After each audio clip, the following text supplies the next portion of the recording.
अंतरराष्ट्रीय युवा विद्वान, जैन दर्शन में यूनिवर्सिटी टॉप व गोल्ड मेडलिस्ट, जैन सिद्धांत एवं न्याय विषयों को सरलता से समझाने वाले, यूएसए, इंग्लैंड, ऑस्ट्रेलिया आदि अनेक देशों में जैन धर्म की महती प्रभावना करने वाले, पंडित टोडरमल पुरस्कार, युवा विद्वत रत्न आदि अनेक पुरस्कारों से सम्मानित मूर्धन्य विद्वान डॉक्टर संजीव कुमार गोधा जयपुर द्वारा जानिए धर्म का मर्म।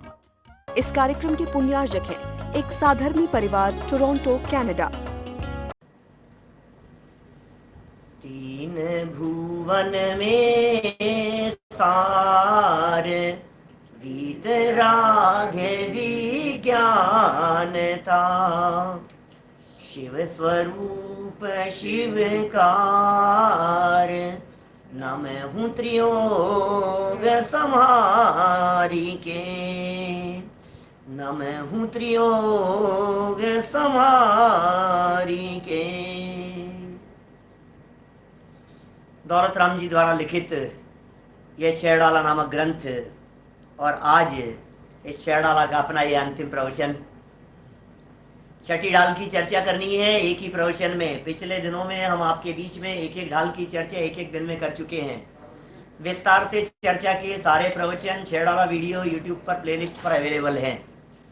संक्षेप में जानकारी रखने वालों के लिए, संक्षिप्त रुचि रखने वालों के लिए, संक्षेप में आइडिया लेने वालों के लिए कि आखिर इस छेड़ाला की स्थिति कैसी है, छेड़ाला की पोजीशन कैसी है, छेड़ाला में विषय वस्तु कौन सी है, छेड़ाला में वर्णन क्या किया है, उसकी चर्चा यहाँ हम एक एक ढाल के माध्यम से करते हुए कल वैराग्य में वारे भावनाओं की चर्चा कर चुके हैं। वैराग्य वैराग्य और वैराग्य उत्पन्न हो जाने के बाद में कैसी दशा होती है, मुनि दशा, उसका चित्रण यहाँ इस छठी ढाल में हमारे भावलिंगी संतों की चर्चा की जा रही है। कैसे होते हैं हमारे महामुनिराज, कितना आनंदमय जीवन होता है मुनिराजों का। मुनिराज भोगते सुख की खान, आनंदमय जीवन है जिनका, उत्कृष्ट जीवन है जिनका, जिनको देखने मात्र से संसार शरीर और भोगों से विरक्ति होती है, ऐसे होते हैं महामुनिराज। जिनको देखने मात्र से हमें पता लगता है सच्चा सुख क्या है, जिन्हें देखने से पता लगता है सुख नहीं विषय भोगों में है, तुमको लखी है सद्ज्ञान हुआ। हे मुनिराज, हे वीतरागी संतों, आपको देखने मात्र से हमें इस बात का पता लग जाता है कि इन विषय भोगों में आनंद नहीं है, घर गृहस्थी में आनंद नहीं है, संयोगों में आनंद नहीं है, परिग्रह में सुख नहीं है। ये पता लगता है मुनिराजों को देखने मात्र से। कैसे हैं हमारे महामुनिराज, उन महामुनिराजों के किस प्रकार के मूल गुण होते हैं, उनकी लाइफ स्टाइल किस प्रकार की होती है। जगत के जीवों को उनमें कष्ट दिखाई देता है, और मुनिराज को ये जगत में संयोगों में परिग्रह में रहते हुए, विषय भोगों और संपत्ति के बीच में रहते हुए जीव महापागल और महादुखी नजर आते हैं। मुनिराज को लगता है दुखी है, दुखी, ये महादुखी है। मुनिराज को लगता है ये महादुखी है गृहस्थ। और गृहस्थ कहता है बेचारे मुनिराज, बेचारे कहाँ देख तू आनंद की दशा। छठी ढाल पहला छंद, 5 महाव्रतों की चर्चा को यहां से प्रारंभ किया। षटकाय जीवन हननते, षटकाय जीवन हननते, सब विधि दरव हिंसा टरी, रागादि भाव निवारिते, हिंसा ने भावित अवतरी। 5वीं ढाल की तुलना में छठी ढाल डबल है, 4-4 लाइन के छंद है, इसलिए मैं छंद नहीं बोलूंगा आज, सीधा अर्थ कर रहा हूं। ध्यान दीजिएगा, मार्मिक विषय वस्तु है। 6 काय के जीवों को हनन नहीं करते, षट काय के जीवों को, पृथ्वी का एक, जल का एक, अग्नि का एक, वायु का एक, वनस्पति का एक, 2 ये 5 स्थावर, ये 5 काय हैं। एक होता है त्रस, 5 और 1 ये कहलाते हैं 6 काय। षट काय जीव न हननते, इनकी हिंसा से जो विरक्त हो गए हैं, सब प्रकार से जिनकी द्रव्य हिंसा टल गई है। अहिंसा महाव्रत के धनी है। कैसा है उनका अहिंसा महाव्रत? रागादि भाव जिनके निकल गए हैं, और भाव हिंसा जिनकी अवतरित नहीं होती है, जिनको किसी के प्रति राग नहीं है, जिन्हें किसी के प्रति द्वेष नहीं है, शत्रुओं को देख करके जिन्हें विरोध का भाव नहीं आता है, मित्रों को देख करके जिनके हृदय में अनुराग का भाव नहीं आता है, क्योंकि ये मित्रता और अनुराग का भाव ये हिंसा है। मित्रता का भाव, दुश्मनी का भाव, नाराजगी का परिणाम, इसे भाव हिंसा कहते हैं, क्योंकि राग और द्वेष है ना, रागादि भाव निवारिते, राग द्वेष का परिणाम भी जिनके निकल गया है, ऐसे हमारे महामुनिराज होते हैं। ये हो गई अहिंसा महाव्रत की चर्चा। सत्य, सत्य महाव्रत कैसे हैं? लेश मृषान है, जिनके लेश मात्र भी झूठ नहीं है, सहज सहज रहते हैं बिल्कुल, लेश मात्र भी झूठ नहीं। अरे झूठ बोलने का काम क्या, मुझे ये बताओ, क्यों झूठ बोले, किससे झूठ बोले? किसी से कोई लाग लपेट नहीं है, दुनिया भर की षड्यंत्र रचते रहो साहब, इसके लिए ऐसा बोल दिया, उसके लिए ऐसा बोल दिया, लेकिन क्यों? लेश मृषा, मृषा माने होता है झूठ, लेश मात्र भी झूठ नहीं है। और जल मरण हूं बिना दियो गहे, जल और मिट्टी बिना दिए हुए ग्रहण नहीं करते, जल और मिट्टी भी ग्रहण नहीं करते। कुछ विशेष परिस्थितियों में, परिस्थितियां इस प्रकार की हो जाए, जंगल की मिट्टी हो, झरनों का जल हो, जिस पर किसी का कोई अधिकार नहीं बनता हो, परिस्थिति इस तरह की हो जाए, शौच आदि बहुत हो जाए, कमंडल का पानी खत्म हो जाए, दस्त लग जाए, कुछ इस तरह की परिस्थिति हो, तो कदाचित वो ग्रहण करें, फिर उसके बाद में प्रायश्चित आदि ले लेते हैं, वो सब होता है उनके। वो राजमार्ग नहीं है, अपवाद मार्ग है, अपवाद जनिक परिस्थितियां हैं वो। तो ये हो गई अचौर्य व्रत की दशा, अचौर्य महाव्रत के धनी। इसी तरह से उनका ब्रह्मचर्य देखो आप, मुनिराजों का क्या ब्रह्मचर्य होता है। वे मुनिराज 28,000 प्रकार के, 8 10, 8 माने 8, 10 माने 10, 18,000, कितने बोले मैंने? 28 बोले क्या? 8 10, 18,000, सहस माने 1000, 8 10 1000, 18,000 प्रकार के शील का वे पालन करते हैं। गजब हो गया, 18,000 प्रकार के शील का पालन कैसे होता होगा? हमने सारे भेद बतलाए थे आपको, विस्तार से जानना हो तो छठी ढाल का पहला प्रवचन सुन लेना, आपको ख्याल में आ जाएगी। चेतन स्त्री, अचेतन स्त्री, चेतन के अंदर मन वचन काय से, कृतकारित अनुमोदना से, कषायों से, प्रणव, सब प्रकार से मिलाकर के कितने प्रकार से स्त्री संपर्क का त्याग, चित्त में विकल्प मात्र भी नहीं आता स्त्रियों के प्रति। कैसा उत्तम ब्रह्मचर्य है उनका, 7 हाथ दूर रहते हैं स्त्रियों से, दूरी बना करके रखते हैं, आहार चर्या को छोड़ करके, चिद ब्रह्म में नित्य रमी रहे। कि साहब ये ब्रह्म, असली ब्रह्मचर्य, निश्चय ब्रह्मचर्य और व्यवहार ब्रह्मचर्य दोनों बता दिया। बाहर में स्त्री संसर्ग से दूर, ये व्यवहार ब्रह्मचर्य, और निश्चय में चैतन्य रूपी ब्रह्म आत्मा में, ब्रह्म आत्मा का पर्यायवाची है, ब्रह्म, ब्रह्म कहते हैं आत्मा को, ब्रह्मचर्य, आत्मा में चरण करने का नाम ब्रह्मचर्य है। अब जिन्हें ब्रह्म की खबर नहीं हो, ब्रह्म का नाम जिन्हें सुहाता नहीं हो, ऐसे ब्रह्मचारी भी दिखते हैं हमारे को कई दुनिया में। जिन्हें ब्रह्म नहीं सुहा रहा है, जिन्हें आत्मा की चर्चा नहीं सुहा, क्या आत्मा फात्मा की चर्चाएं करते हो, ऐसा बोलते। तो आत्मा की चर्चा सुहाती है कि नहीं, पसंद आती है कि नहीं आत्मा की चर्चा? यदि तुम्हें आत्मा की चर्चा पसंद आती है तो इसका मतलब तुम्हें पात्रता है मुनि बनने की और परमात्मा बनने की। चिद ब्रह्म में नित्य रमी रहे। देखिए फिर क्या कहते हैं, परिग्रह परिमाण जिनका अंदर में 14 प्रकार के और बाहर में 10 प्रकार के, टोटल 24 प्रकार के परिग्रहों से जो रहित हैं। संग माने होता है परिग्रह, चतुर्दश माने होता है 14 भेद, और 10 धा माने 10। तो इस प्रकार 24 प्रकार के परिग्रहों से जो रहित हैं वे हमारे महामुनिराज हैं। परिग्रह 24 भेद त्याग करें मुनिराज जी। फिर क्या कह रहे हैं भाई साहब, 5 समितियों की चर्चा करना शुरू कर दिया। 5 महाव्रतों के बाद में क्या क्या है? सबसे पहले ईरिया समिति। ईरिया समिति माने क्या? देख करके चलते हैं। 5 समितियां माने मुनिराज चलते कैसे हैं, मुनिराज बोलते कैसे हैं, मुनिराज खाते पीते कैसे हैं, मुनिराज उठते बैठते कैसे हैं, मुनिराज शौच आदि के लिए ये प्रवृत्तियां हैं। समिति में प्रवृत्तियों की चर्चा की है। कहते हैं परमाद को छोड़कर, चौकर मही लखी, चौकर, कर माने होता है हाथ, ये हाथ इतना होता है, इतना होता है हाथ, लगभग 1.25 से 1.5 फुट के बीच का एवरेज आता है वो। तो 4 हाथ जमीन देख, मही माने पृथ्वी, देख कर समिति ईरिया ते चले, ईरिया समिति से चलें। अरे कुल मिलाकर के बात ये है, कोई नापते वापते नहीं है। मैंने 5-6 साढ़े 5-6 फीट के आसपास की बात कही थी, एग्जैक्ट कैलकुलेशन करके। लोगों ने कहा साहब वो इतना ही देखते होंगे कि आदिनाथ भगवान बाहुबली इतना देखते होंगे, क्या हाइट इतनी थी। चक्कर में मत उलझो, सीधी सीधी सी बात समझो, स्वयं के 4 हाथ, स्वयं की हाइट के हिसाब से। और रफली आइडिया इतना समझो, सीधे खड़े होने पर आपकी निगाह नीचे करने पर जितनी डिस्टेंस दिखाई देती हो पैरों से आगे, चलते समय जमीन दिखती रहे, उतनी जमीन देख करके चलते हैं ईरिया समिति से। और भाषा समिति क्या है? जग का भला करने वाली, सबका अहित हर लेने वाली, सुनने में, श्रुति माने सुनने में सुखद और सब संशयों को हर लेने वाले, ब्रह्म रूपी रोग का हरण कर देने वाले, जिनके वचन मानो मुख रूपी चंद्रमा से अमृत झरता हो, देखने मात्र से जिनकी वाणी से अमृत टपकता हो, ऐसे होते हैं वहां मुनिराज। वचन किस प्रकार के होंगे मुनिराज के? बोलते कैसे हैं वो?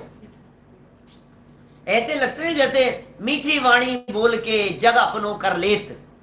क्या सिर्फ वाणी का ही खेल है? हितकारी वचन, और हितकारी वचन वे होंगे जिसमें आत्मा की चर्चा होगी, हितकारी वचन वे होंगे जिसमें मोक्ष मार्ग की चर्चा होगी। सच्ची करुणा मुनिराजों के हृदय में वो होती है जब जगत के जीवों को देखकर जगत को मुक्ति के मार्ग का उपदेश देते हैं। जगत के जीव घर गृहस्थी में रहते हुए दुखी और जंजाल में फंसे हुए नजर आते हैं, तब जाकर के मुनिराज को लगता है हितकारी उपदेश दो इनको। बाकी और हितकारी क्या होगा? और हित क्या चीज हो सकती है बताओ मेरे को? इसी का नाम तो हित है, नहीं तो भला क्या है? और 2 हो गए छंद, तीसरा देखो फटाफट, समय तो दौड़ता है भाई। तीसरा छंद में क्या कहा है? आगे की समितियों की चर्चा की। 46 दोष नहीं होते। आहारचर्या, एषणा समिति, 46 दोष और 32 अंतराय टालकर अच्छे कुल वाले श्रावक के घर में भोजन को ग्रहण करते हैं, तप बढ़ाने के लिए ग्रहण करते हैं। ले तप बढ़ावन हेतु, तन के पोषण करने के लिए नहीं लेते, हट्टे कट्टे होने के लिए नहीं लेते, मजे करने के लिए नहीं लेते हैं। भोजन में उनको मजा आता हो ऐसा नहीं है, तप बढ़ाने के लिए। भाई शरीर की स्थिरता रहेगी, शरीर बराबर चलता रहेगा, तो शरीर बराबर चलता रहेगा तो ध्यान करते रहेंगे, तपस्या करते रहेंगे, साधना बराबर होती रहेगी। इसलिए यह है एषणा समिति। चौथी है आदान निक्षेपण, वस्तु को उठाना और वस्तु को धरना। तो उठाना और धरना, इसमें सावधानी। शुचि, ज्ञान, संयम, उपकरण, 3 उपकरण होते हैं मुनिराजों के। चौथा परिग्रह नहीं होता मुनिराजों के पास में। शौच का उपकरण कमंडल, संयम का उपकरण पीछी, और ज्ञान का उपकरण शास्त्र। लखी के माने देख करके ग्रहण करते हैं, देख करके धरते हैं, और ये 4 हो गई। और 5वां है प्रतिष्ठापना समिति, निर्जंतु स्थान को देखकर, जिस जगह पर जीव जंतु नहीं है ऐसे स्थान को देखकर मल मूत्र शौच टॉयलेट करेंगे उस जगह पर। समझिए आप, उस जगह पर कफ थूकेंगे, कफ बन गया है उसे थूकेंगे, तो देख करके थूकेंगे जमीन। निर्जंतु स्थान को देख करके मल मूत्र का परिहार करते हैं। तो इस तरह से 5 महाव्रत और 5 समितियों की चर्चा हुई। फिर भले प्रकार से, चौथे छंद में क्या कह रहे हैं? भले प्रकार से मन, वचन और काय की प्रवृत्तियों को रोककर आत्मा का ध्यान करते हैं। क्या आत्म ध्यान में तल्लीन है, मन वचन काय को रोककर। ये हो गई गुप्तियां। और कैसी स्थिरता होती है कि उनकी स्थिर मुद्रा को देखकर, 3 माने उनकी स्थिर मुद्रा को देखकर मानो हिरणों के समूह और पशुगण उन्हें पत्थर समझ करके अपनी खाज खुजाते हैं। सोचो जरा, मुनिराज ध्यान अवस्था में बैठे हुए हैं, इतने निश्चल हैं, हिल नहीं रहे हैं, हिलडुल नहीं रहे हैं, और वो पशुओं को देख करके ऐसे लगता है कि ये कोई पाषाण की मूर्ति है, और उनसे जाकर के अपने खाज खुजाते हैं। ऐसी स्थिति होती है मुनिराजों की। ये मन वचन काय, ये उनकी चंचलता इस प्रकार से रुक जाती है। फिर ये कितने हो गए? 5 महाव्रत और 5 समिति। गुप्तियां मूल गुणों में नहीं है, स्वरूप में शामिल है। तो मुनिराजों के 5 इंद्रिय विजय, 5 इंद्रियों के विषयों पर विजय प्राप्त करते हैं। क्या क्या बातें हैं देखो तो सही आप। रस, रस नहीं आ रहा है खाने में। रूप, देख देख करके जगत के पदार्थों को, कलर्स को देख देख करके आकर्षित नहीं होते हैं।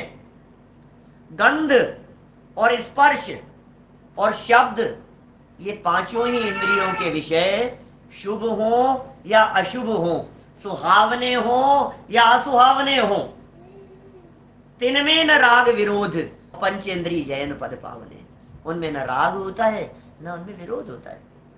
क्यों करें बतलाओ राग? मैंने बार बार में रह रह करके ये बात आती है, वो किसी कलर को देख करके अट्रैक्ट क्यों होंगे? उनका अट्रैक्शन अपने स्वभाव के प्रति है। किसी के चेहरे की सुंदरता को देख करके क्यों उसके ऊपर मोहित होंगे? क्योंकि वे तो अपने स्वरूप पर मोहित हो चुके हैं, वे तो अपने आत्म ध्यान में मग्न रहने वाले हैं। ज्ञान ध्यान तपो रखता है तपस्वी से प्रशस्यते। ख्याल में आ रही है बात? विषयाशावशाती तो निरारंभो परिग्रह, ज्ञान ध्यान तपो रक्तस तपस्वी स प्रशस्यते। क्या दीपेश जी ख्याल में आ रही है क्या बात? ज्ञान ध्यान तप में लीन रहने वाले हैं हमारे महामुनिराज।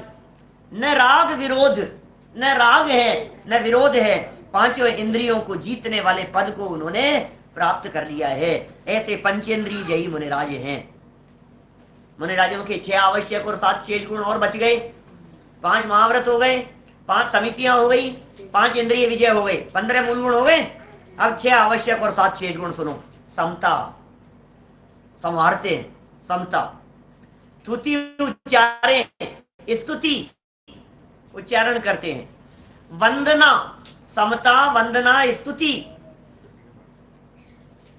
स्वाध्याय, नित्य करें श्रुत रति, स्वाध्याय करते हैं।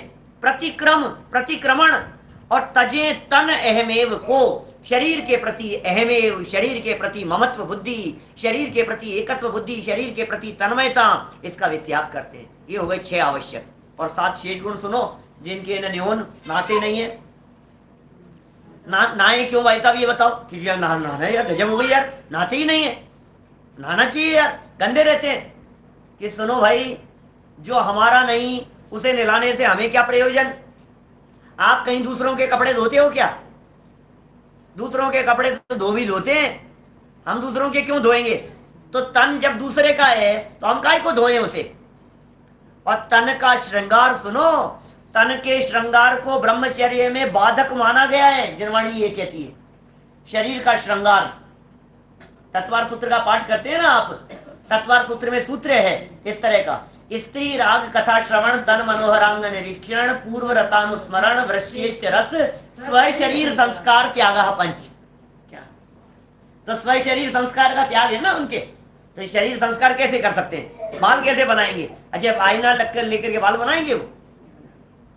स्व शरीर संस्कार का त्याग ब्रह्मचर्य व्रत की भावना के अंतर्गत कहा है तत्वार सूत्र स्वामी आचार्य देव ने। देखो जरा क्या कह रहे हैं, जिनके न न्योन और दंत दोवन न दंत दोवन।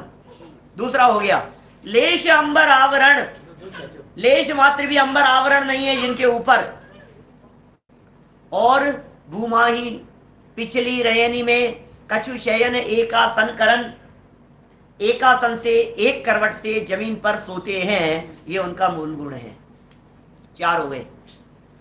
फिर एक बार दिन में ले आहार, खड़े। मैंने इनकी बहुत विस्तार से चर्चा की है आप लोगों के बीच में, एक एक की तर्क संगत व्याख्या की है पिछले प्रवचनों में, विस्तार वालों में। वो देखना, सुनना।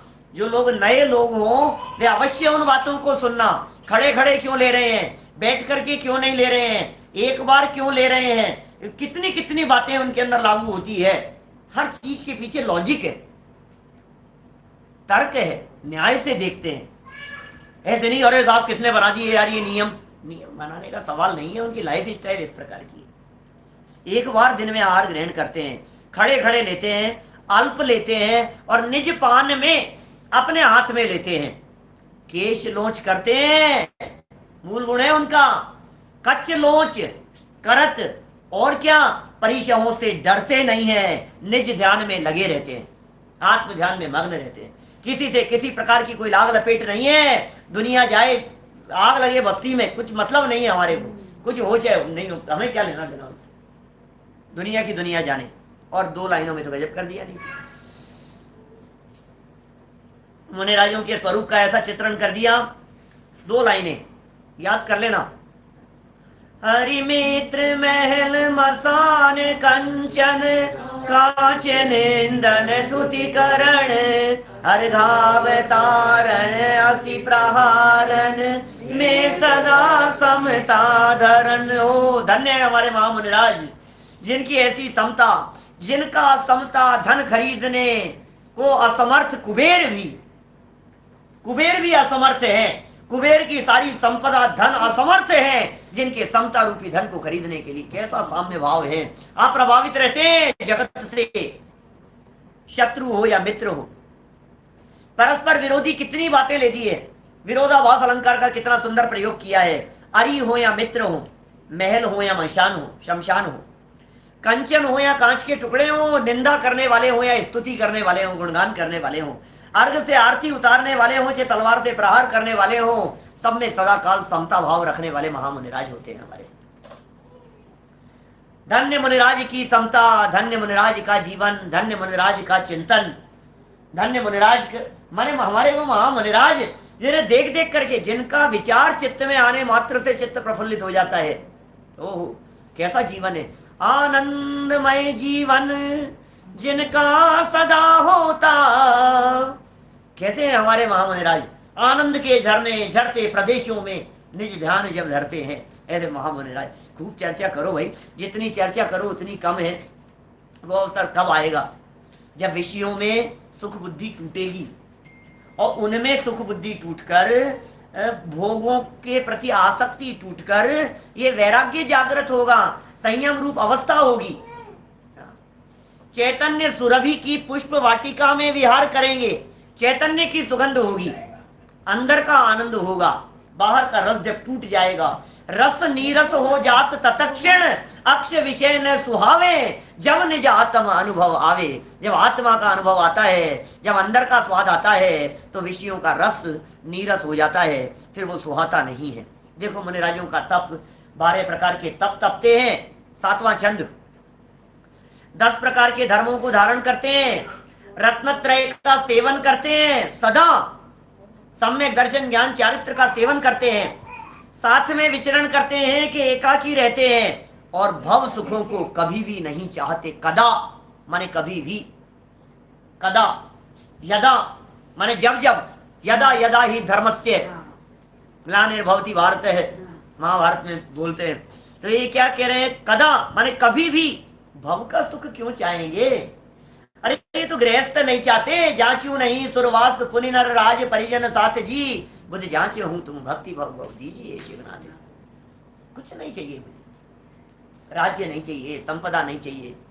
अरे कहते हैं सुनो, दर्शन पाठ के अंदर तो इतना कहते हैं, सुनो हे जिनेन्द्र देव, जैन धर्म के बिना चक्रवर्ती होना भी नहीं चाहता, नहीं चाहता जैन धर्म बिना में चक्रवर्ती होना, और नहीं अखरता जैन धर्म के सहित दरिद्री भी होना। लो हे जिनेन्द्र देव, ये भावना भाता हूं मैं, फिर से नर जन्म और यही जिन धर्म की शरण मिले। ये भावना है हमारी, जिन धर्म मिले, जिन धर्म की शरण मिले, जिन वचन मिले हमारे को, महाभाग्य से मिल गया है। ये इस तरह तो सकल संयम की बात कह दी। अब स्वरूपाचरण चारित्र की बात करते हैं।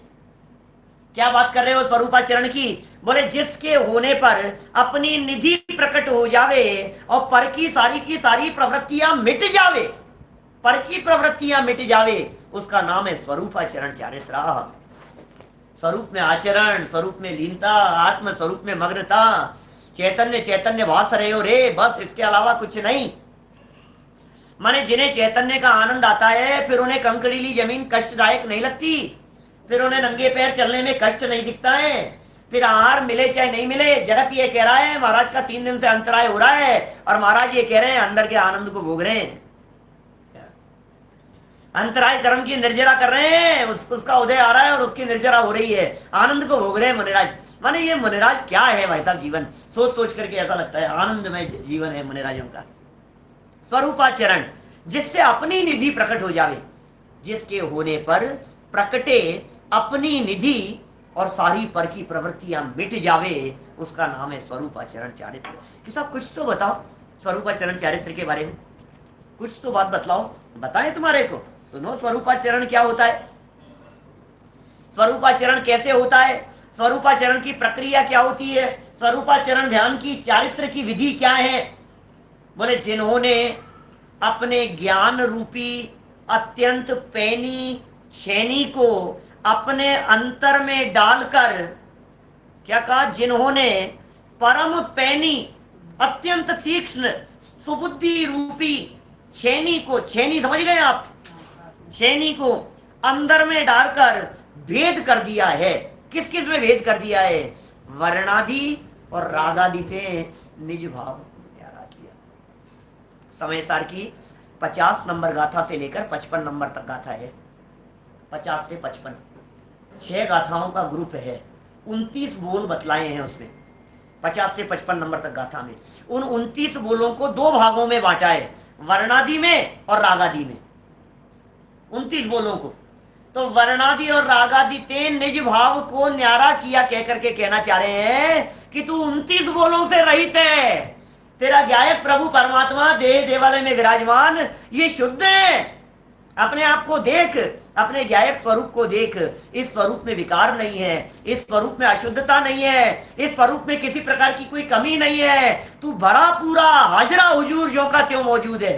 बोल, सबके पल्ले लाल, लाल बिना कोई नहीं। और काहे भय कंगाल, कंगाल क्यों घूम रहा है?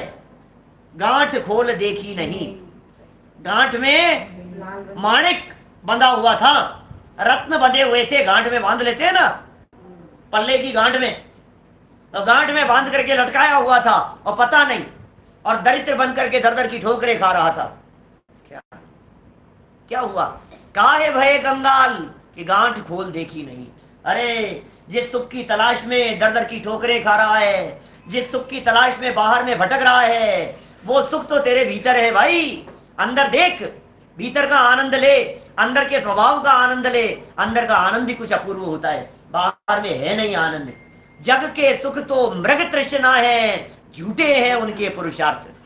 तो जिन्होंने अपनी ज्ञान रूपी प्रज्ञा छेनी को अंदर में डालकर अपने स्वभाव को रागादि और वर्णादि से भिन्न कर लिया, वर्णादि अनुरागादि ते निज भाव को जिन्होंने न्यारा कर लिया, फिर क्या हुआ? अपने में ही, 8वां छंद, अपने में ही, अपने ही लिए, अपने ही द्वारा अपने आप को स्वयं ने ग्रहण कर लिया। कोई अड़चन डालने वाला नहीं है इस स्वरूपाचरण चारित्र में। स्वरूपाचरण चारित्र में लीन होने में विघ्न बाधाएं नहीं होती हैं। जब ये जीव स्वरूपाचरण चारित्र में मग्न होने का प्रयास करता है तो अंतराय कर्म आड़े नहीं आता है। अंतराय आ गया, सब अंतराय आ गया। अरे अंतराय बाहर में विघ्न कितने भी करें, लेकिन अंदर में जाने में कहां विघ्न है? बताओ मुझे। अंदर में जाने में विघ्न नहीं होता। अपने स्वभाव का अवलंबन लेने में अंतराय कर्म बाधा नहीं करता, ज्ञानावरणी कर्म बाधा नहीं करता। दुनिया के संयोग, परिस्थितियां, प्रतिकूलताएं, परिचय और उपसर्ग, ये परिस्थितियां बाधा उत्पन्न नहीं करती है, क्योंकि इनके काल में तो और ज्यादा स्वरूप में मग्न होते हैं। ज्यों ज्यों बाहर में परिचय दिखता है त्यों त्यों अंदर में जमते चले जाते हैं। सैकड़ों हजारों उदाहरणों से शास्त्र भरे पड़े हैं, प्रथमानुयोग के ग्रंथ भरे पड़े हैं। उपसर्ग केवली, उपसर्ग केवली तो नाम ही ऐसा दे दिया, उपसर्ग के काल में जिन्हें केवल ज्ञान हो गया। 7 प्रकार के केवली होते हैं। 7 प्रकार के केवलियों में 3 तो तीर्थंकर केवली हैं। बोलो, एक सातिशय केवली है जिनकी गंध कुटी लगती है, एक मूक केवली है जो सामान्य केवली कहलाते हैं जिनकी वाणी नहीं गिरती है, एक अंतःकृत केवली है और एक उपसर्ग केवली है। उपसर्ग केवली, उपसर्ग के काल में, माने उपसर्ग कितना भी होवे वो बाधा उत्पन्न करने वाला नहीं है, परेशान करने वाला नहीं है। देखो आप क्या होता है उसमें, स्वरूपाचरण की स्थिति कैसी होती है। गुण गुणी, ज्ञाता, ज्ञान, ज्ञेय, इनमें किसी भी प्रकार का कोई भेद नहीं होता। समझ में आ रही है बात? क्या ज्ञान, ज्ञाता, ज्ञेय का किसी भी प्रकार का भेद नहीं होता इसके अंदर, कछु भेद न रहो। और इतना ही नहीं, ध्यान का, ध्याता का, ध्येय का कोई विकल्प नहीं, वचन भेद नहीं, न जहां चिद भाव। ओ, चैतन्य का परिणाम ही कर्म है, चिदेश ही करता है, चैतन्य ही करता है, और चेतना ही जहां पर क्रिया है।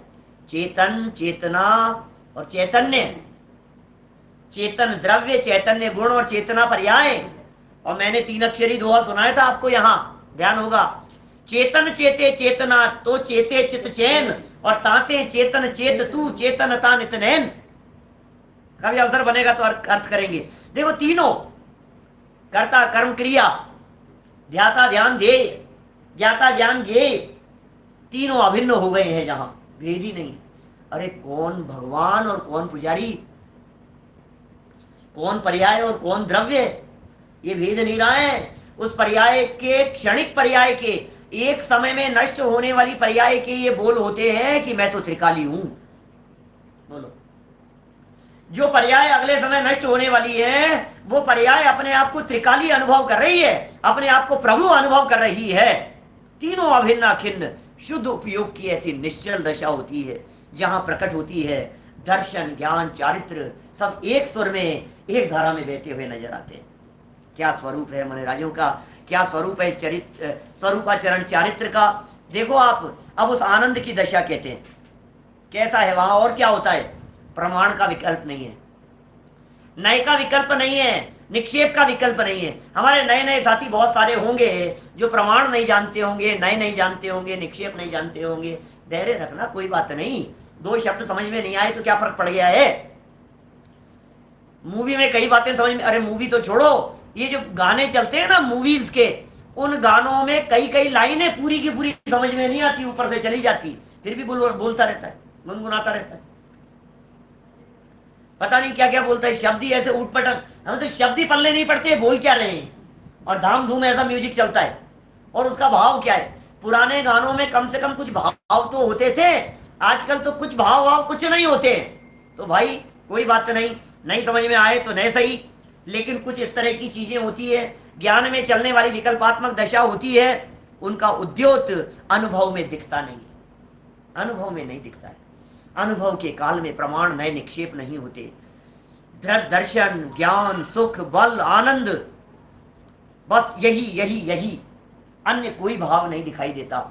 ज्ञान दिखता है, दर्शन दिखता है, सुख दिखता है, वीर्य दिखता है, चारित्र दिखता है, आनंद आनंद आनंद, बस अंदर के अनंत गुण दिखते हैं, जीवत्व शक्ति दिखती है, चिति शक्ति दिखती है, दृष्टि शक्ति, ज्ञान शक्ति, सुख शक्ति, वीर्य शक्ति, ऐसी अंदर की शक्तियां दिखाई देती है। न आन भाव, अन्य भाव नहीं दिखाई देते। मैं साधक, मैं साध्य, अबाधक हूं, बाधा रहित हूं कर्म से और कर्म के फल से। मैं चैतन्य का पिंड हूं, चंड हूं, प्रचंड हूं, अत्यंत तेज से युक्त हूं, अखंड हूं, अनंत गुणों का अखंड पिंड हूं, और कलुषता और कालिमा से च्युत नहीं होने वाला ऐसा स्वरूप हूं मैं। ये मेरा ऐसा ज्ञायक स्वरूप है जो अशुद्धता से रहित है।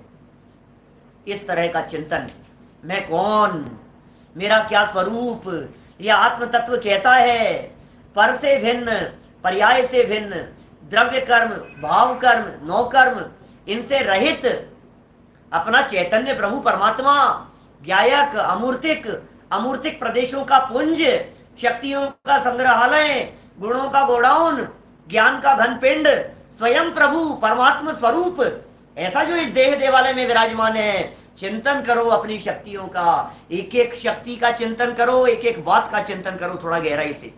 यो चिंत्य और निज में थिर भये, फिर क्या होगा, क्या होगा बोलो भाई। इस तरह से चिंतन करके, यो चिंत्य निज में थिर भये तिन, उनको तब क्या होगा, अकथ, बोला नहीं जा सकता, जो आनंद लयो। ओहो, ऐसा आनंद आता है, ऐसा आनंद आ रहा है उन्होंने राजों को। सो इंद्र नाग नरेंद्र वाह, अहमिंद्र के नाही कयो। ओ इंद्रों के नहीं है, अहमिंद्रों के नहीं है, नरेंद्रों के नहीं है। 3 गतियों की उपमा देने के लिए 3 शब्द दे दिए। इंद्र माने ऊर्ध्व लोक वाले, नाग माने अधो लोक वाले, और नरेंद्र माने मध्य लोक वाले। नरेंद्र माने प्रधानमंत्री नरेंद्र मोदी जी वाले नहीं, भारत वाले नहीं, पूरे मध्य लोक में, पूरे 2.5 द्वीप नहीं, असंख्यात द्वीप समुद्रों में। ऐसा अकथ आनंद तीनों लोकों में कहीं नहीं है। देवों में तो कहां होगा भाई साहब, असंयमी है, उनमें वो कहां आनंद है। गृहस्थ चतुर्थ गुणस्थानवर्ती क्या भोगेगा, घर गृहस्थी में रहने वाला विषय कषाय की आग में जल रहा है। पंचम गुणस्थानवर्ती को भी वो आनंद कहां है, मुनिराज भोगते सुख की खान। आत्मानुशासन का हवाला दिया था मैंने सुबह आपको। आत्मानुशासन की 2 पंक्तियां सुनाता हूं आपको। पद्यानुवाद अभय जी भाई साहब का। निर्धन जन धन बिना दुखी, हर तृष्णा से दुखमय धनवान। सभी भोगते कष्ट मात्र, मुनिराज भोगते सुख की खान। क्या कितने सुंदर बात कहती है। निर्धन जन धन बिना दुखी। अजू भैया याद है क्या? निर्धन जन धन बिना दुखी, हर तृष्णा से दुखमय धनवान। सभी भोगते कष्ट मात्र, मुनिराज भोगते सुख की खान। क्या ये कह रहे हैं? ऐसा आनंद अकथ जो आनंद लयो, सो इंद्र नाग नरेंद्र व अहमेंद्र के नाही कहो। ऐसे आनंद में मग्न हो गए हैं। बाहर में उपसर्ग और परिचयों की चिंता नहीं है, बाहर का किसी तरह का कोई विचार विकल्प नहीं है, और उपयोग अपने अंदर में मग्न हो गया है। फिर क्या होता है? ध्यान में मग्न, साधना में लीन, स्वरूप में स्थिर, उपयोग अपने स्वरूप में परमानेंट स्थिर हो गया। शुक्ल ध्यान रूपी अग्नि जलने लगी अंदर, ध्यान रूपी अग्नि। तभी शुक्ल ध्यान रूपी अग्नि के माध्यम से चौं घाती विधि, 4 घातिया कर्मों को, कर्मों रूपी कानन माने जंगल को दयो आग लगा दी उसमें। ज्ञानावरण जल करके भस्म हो गया, दर्शनावरण भस्म हो गया, मोहनी और अंतराय जाता रहा। ये 4 घाती कर्म नष्ट हो गए हैं। तब क्या हुआ? केवल ज्ञान हो गया। इस कार्यक्रम के पुण्यार्जक हैं एक साधर्मी परिवार, टोरंटो, कनाडा।